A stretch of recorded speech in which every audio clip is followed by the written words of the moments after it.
ఆవకాయ మన అందరిది, గోంగూర పచ్చడి మనదేలే. ఆవకాయ మన అందరిది, గోంగూర పచ్చడి మనదేలే. ఎందుకు పిజ్జాలెందుకు బర్గర్లెందుకు పాస్తాలింకెందుకులే. ఎందుకు పిజ్జాలెందుకు బర్గర్లెందుకు పాస్తాలింకెందుకులే. ఆవకాయ మన అందరిది, గోంగూర పచ్చడి మనదేలే.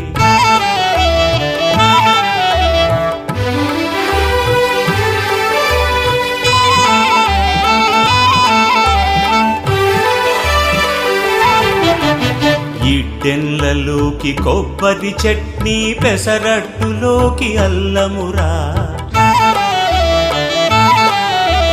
ఇడ్డెన్లలోకి కొబ్బరి చట్నీ, పెసరట్టు